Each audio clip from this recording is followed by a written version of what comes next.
बिस्मिल्लाहिर्रहमानिर्रहीम, अस्सलाम वालेकुम दोस्तों, नई वीडियो में खुश आमदीद। दोस्तों, इसराइल ने एक बार फिर गजा पर कयामत ढा दी।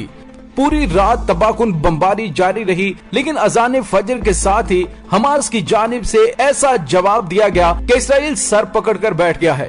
दोस्तों, आखिर इतनी बड़ी खबरें मीडिया पर क्यों नहीं दिखाई जा रही? वीडियो की तफसील में जाने से पहले आप देख रहे हैं हकीकत की दुनिया डॉक्टर अली के साथ। हमारा चैनल सब्सक्राइब करके घंटी के निशान को दबाना मत भूलिएगा। इस वीडियो को ज्यादा से ज्यादा फेसबुक, व्हाट्सएप और सोशल मीडिया पर शेयर जरूर करें। शेयर और लाइक करने के साथ साथ कमेंट बॉक्स में पाक फौज जिंदाबाद, पाकिस्तान पर जिंदाबाद और पाकिस्तान के गुमनाम हीरोज को सलाम का नारा कमेंट जरूर कीजिएगा।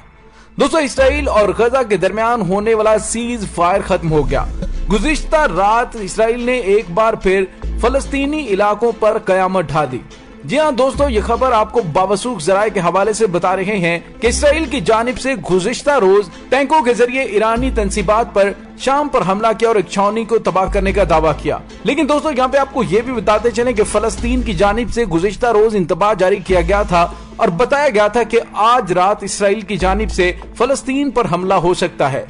लोगों ने इस बयान को सीरियस नहीं लिया था, लेकिन पाकिस्तानी वक्त के मुताबिक रात 1 बजे इसराइल की जानिब से खान यूनिस पर इसराइली बमबार तैयारों से 2 बड़े धमाके किए गए। दोस्तों, इन धमाकों के थोड़ी ही देर के बाद अल-कसाम ब्रिगेड के फौजी अड्डे पर हमला किया गया, जो तकरीबन रात 2:30 बजे किया गया।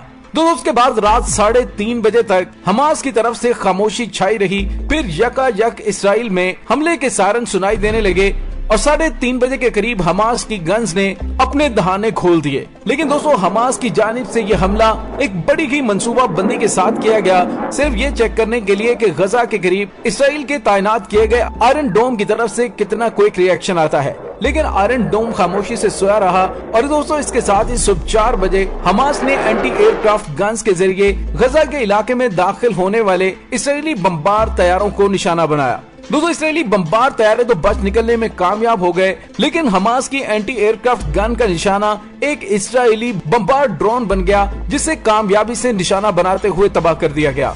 दोस्तों, हमास की जानिब से जो जवाबी कार्रवाई की गई, उसमें इसराइली ड्रोन के तबाह होने से इसराइल बुरी तरह से सटपटा गया। दोस्तों, यहाँ पे आपको ये बताते चलें कि इसराइल के जानिब से हालिया दिनों में की जाने वाली बेदरबे कार्रवाइयों पर हमास की जानिब से बज़ाहिर खामोशी नजर आ रही है, लेकिन यूँ लग रहा है कि हमास की जानिब से मुंह तोड़ जवाब देने के लिए कोई बड़ी तैयारी की जा रही है। दोस्तों, इस वक्त नौ मुंतखब इसराइली वजीर आजम बुरी तरह से नाकाम हो गया है और सहूनी वजीर आजम बेनेट ने जिन मजमूम मकासद के लिए फ्लैग डांस रैली का इनेकाद करवाया था, वो भी अपनी मौत आप मर चुकी है।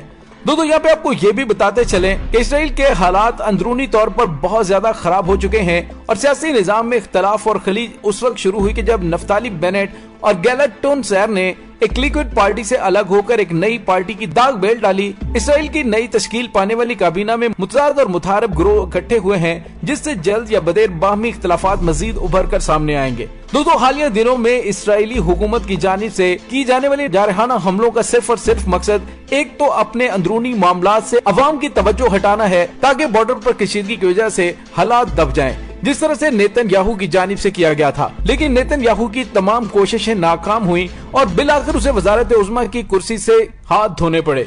दोस्तों, आज जिहाद इस्लामी फलस्तीन के सीनियर रहनुमा खालिद अल तबश की तरफ से एक बड़ा अहम बयान आया, जिसमें उन्होंने कहा कि खित्ते के 5 अहम कायदीन ने बैतुल मक़दस के दिफा के ऐलान की आमादगी का इजहार कर दिया है।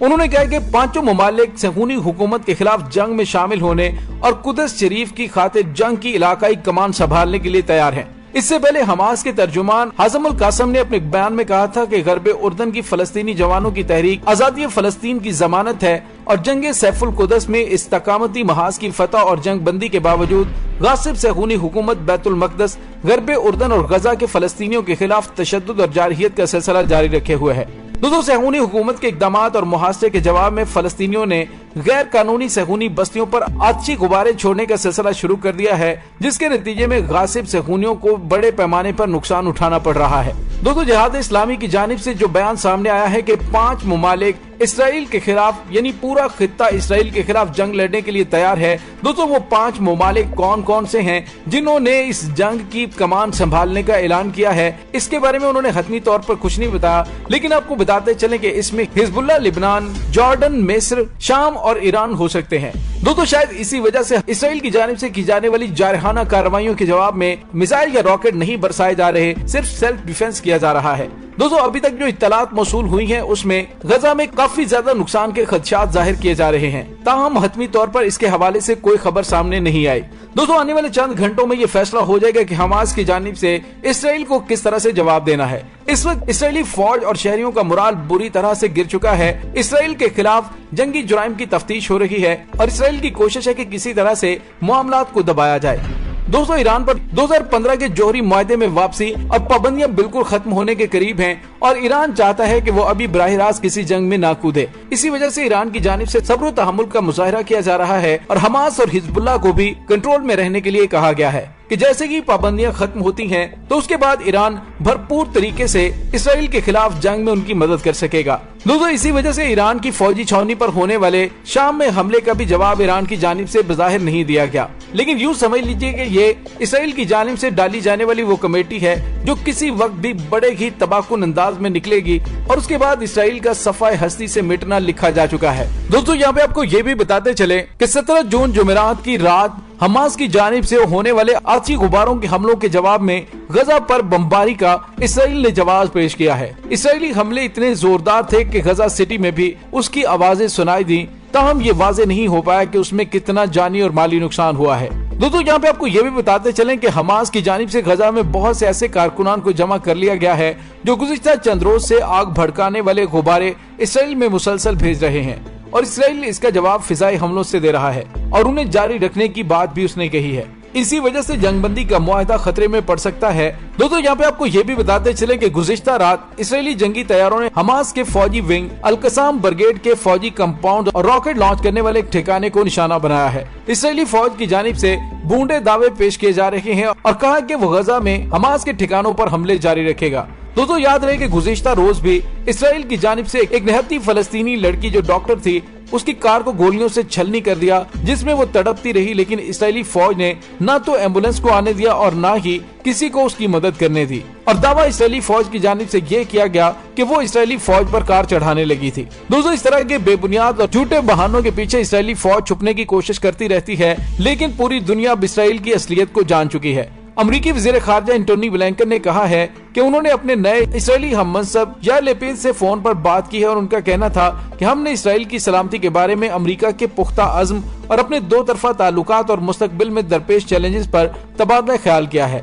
यानी अमेरिका की जानिब से इसराइल की दुम पर हाथ फेरा है कि कोई बात नहीं, तुम अपनी कार्रवाइयां जारी रखो। दोस्तों इसी अमेरिका को चीन के उगयूर मुसलमानों की तो बड़ी तकलीफ होती है क्योंकि चीन उसका हरीफ है, लेकिन गजा के मजलूम और निहत्ते मुसलमानों पर होने वाले हमलों के लिए न सिर्फ उसको असला और गोला बारूद फराहम करता है बल्कि उसे माली मदद भी देता है। और दोस्तों अमरीकी वजारत खारजा के तर्जुमान और इसराइली वज़ीर खारजा की आपस में होने वाली गुफ्तगू में उन्होंने गजा पर इसराइली बमबारी का जिक्र तक नहीं किया। इससे जाहिर होता है कि अमेरिका की ये दोगली पॉलिसी सिर्फ और सिर्फ फलस्तीन के लिए है। दोस्तों इसके साथ ही डॉक्टर अली को इजाजत दीजिए, इंशाल्लाह बहुत जल्द मिलते हैं एक नई वीडियो में। तब तक के लिए अपना बहुत सारा ख्याल रखिएगा। पाक फौज जिंदाबाद, पाकिस्तान पर जिंदाबाद, पाकिस्तान के गुमनाम हीरोज को सलाम, अल्लाह वारिस।